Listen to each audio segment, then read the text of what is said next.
Hello friends, today we will see something about hypothesis. What exactly is hypothesis in research?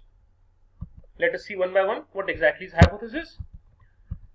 Now a hypothesis is a tentative generalization, the validity of which remains to be tested.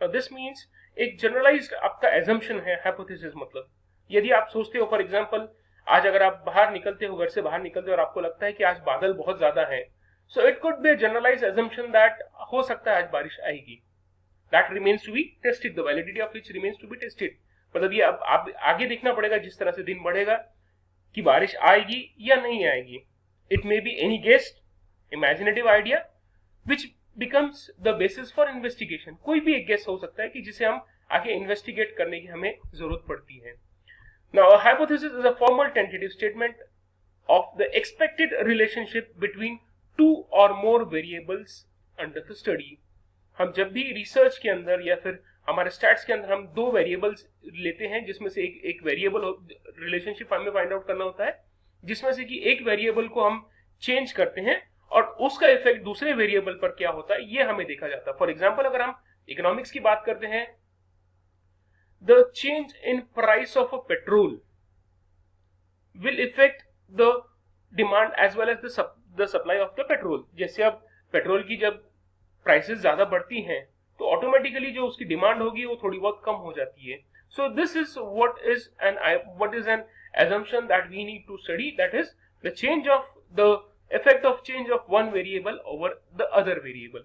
It implies that there is a definite systematic relationship between independent as well as dependent variable. Independent variable हो गया आपका petrol और dependent variable हो गया आपका price of dependent variable हो गया आपका demand of पेट्रोल जो कि price के ऊपर dependent करेगा, price of पेट्रोल के ऊपर depend करता है.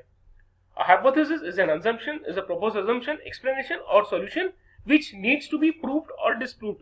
ऐसा जरूरी नहीं है कि हमेशा हमें hypothesis प्रूव ही करना है. ऐसा भी हो सकता है फ्रेंड्स कि हम कभी-कभी हम गलत भी हो. जैसे आज हम बाहर निकलते हैं और देखते हैं कि बादल बहुत ज्यादा है. हमारा assumption ये होता है कि आज बारिश आएगी. But it can be disapproved. It might be disapproved कि नहीं आज बहुत ज्यादा बादल भी थे लेकिन आज बारिश नहीं आई है. इसी तरह से similarly I'm going to quote certain examples. Number 1. The mileage of automobile A is as good as that of automobile B. मतलब अगर दो कार हम सामने रखते हैं उसमें से ये हम अगर देखते हैं कि एक का माइलेज दूसरी कार के मुकाबले बहुत ज्यादा माइलेज है this is again one of the hypothesis और it can be the customer loyalty of a brand A is better than that of brand B ये भी एक assumption हो सकता है कि मतलब कस्टमर जो है वो ब्रांड ए को ज्यादा प्रेफर करता है बजाय ब्रांड बी के. Now these hypotheses are capable of objectively verified and tested.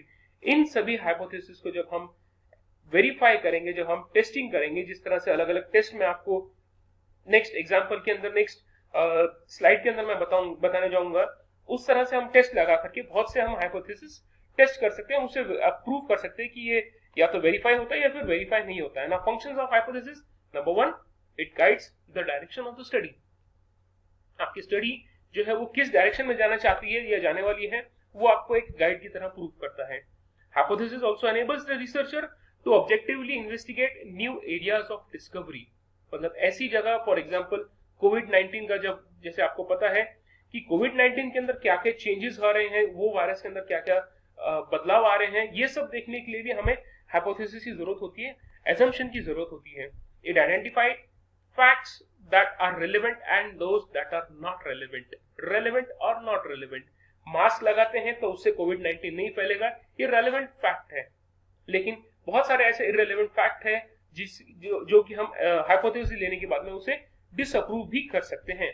It suggest which form of research design is likely to be most appropriate. जैसे आपने रिसर्च मेथोडोलॉजी के अंदर देखा होगा किस टाइप का रिसर्च डिजाइन आपको यूज करना पड़ेगा हाइपोथेसिस प्रूव और डिस्प्रूव करने के लिए.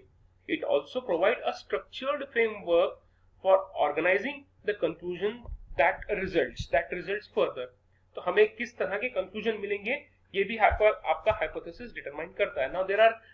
Now what are the sources of hypothesis? हमें ये assumption या फिर ये sources of hypothesis कहाँ से मिलेंगे? Number 1 observation in day-to-day practice. Daily life के अंदर अगर हम कुछ practice करते हैं उससे जो observation होता है उससे जो हमें observation मिलता है वहां से भी हम hypothesis को assume कर सकते हैं.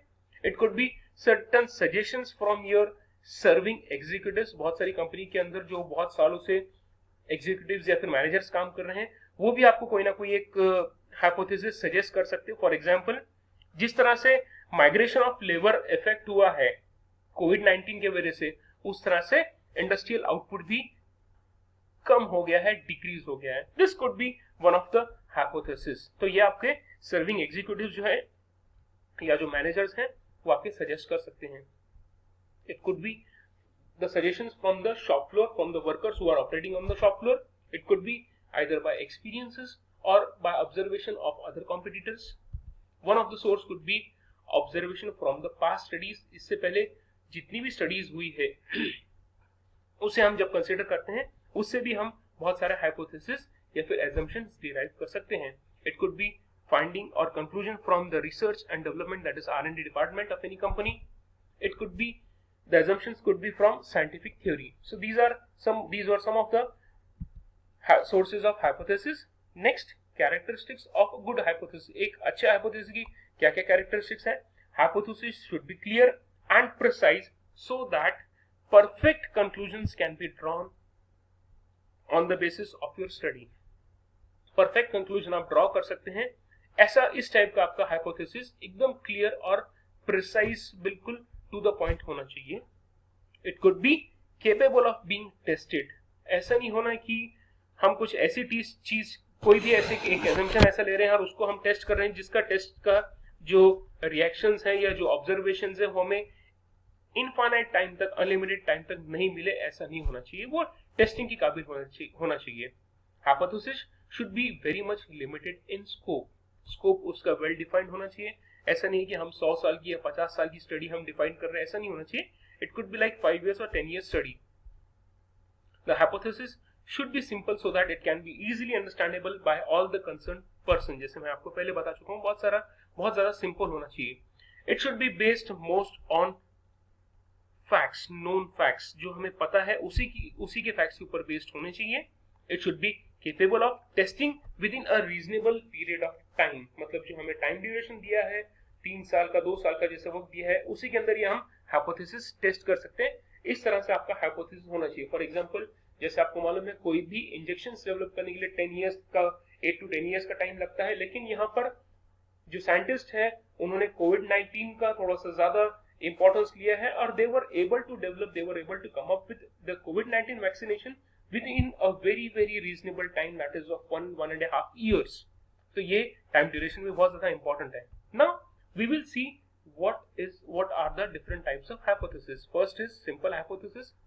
It is a statement which reflects the relationship between two variables. Simple hypothesis, दो variables के अंदर relationship define करना या find करना है, उसे हम simple hypothesis बोलते हैं। For example, the lower levels of HB especially in case of women, the higher risk of infection among the women. मतलब जितना आपका हीमोग्लोबिन कम होगा, जितना आपके शरीर में ब्लड कम होगा, उतना आपका रेजिस्टेंस पावर कम होगी और आपको इन्फेक्शंस या बैक्टीरियाज लगने के चांसेस बहुत ज्यादा होते हैं।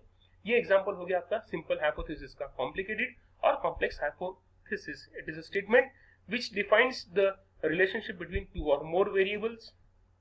यहाँ पर सिर्फ 2 वेरिएबल्स था, यहाँ पर between 2 or more variables, more than 2 variables. For example, the satisfaction is higher among the patients who are older and living in rural areas than those who are younger and living in urban areas. जो बुजुर्ग लोग होते हैं, जो aged लोग होते हैं और जो गांव में रहते हैं, वो बहुत ज्यादा सेटिस्फाइड होते हैं, as compare to their urban counterpart. जो अर्बन, जो यंग लोग होते हैं, उनसे ज्यादा सेटिस्फाइड होते हैं। ये हमारा कॉम्प्लिकेटेड हाइपोथेसिस हो गया। इसके अंदर आप देखेंगे कि 2 अलग अलग वेरिएबल आ गए, as as well as area where the person is living. Similarly, causal hypothesis, it predicts the cause and effect relationship between 2 or more independent and dependent variables in experimental or interventional settings, where independent variable is manipulated by research to examine the effect of dependent variable. आपने देखा होगा जब आपके science के practicals किए होंगे, अगर आप हीट बढ़ाते हैं किसी भी केमिकल का या अगर आप उसका टेम्परेचर बढ़ाते हैं तो उसका इफेक्ट वो केमिकल के ऊपर या केमिकल की प्रॉपर्टीज के ऊपर क्या होगा, ये अगर आपको डिटरमाइन करना है, ये अगर आप स्टडी करते हैं तो उसे हम कॉजल हाइपोथेसिस कहते हैं। For example, the Students coming on their own vehicles to the college are likely to get less marks than those who are coming to the college by bus. एक assumption ऐसा है कि जो अपने अपने vehicles पर आते हैं हो सकता है उन्हें कम मार्क्स मिलने के चांसेस हो, इसके बजाय जो कॉलेज बस से आते हैं. This is a kind of general hypothesis or assumption. Again, there are two basic types of hypothesis. Number one, null hypothesis, which is also called as HO. Null hypothesis is also known as statistical hypothesis, and it is used for statistical testing as well as interpretation of statistical outcomes. Basically, null hypothesis जो है वो बहुत ज़्यादा mathematical related, statistical related जो आपका study होती है उसी का इंटरप्रिटेशन और उसी के पॉसिबल आउटकम्स को स्टडी करने के लिए डिफाइन किया जाता है.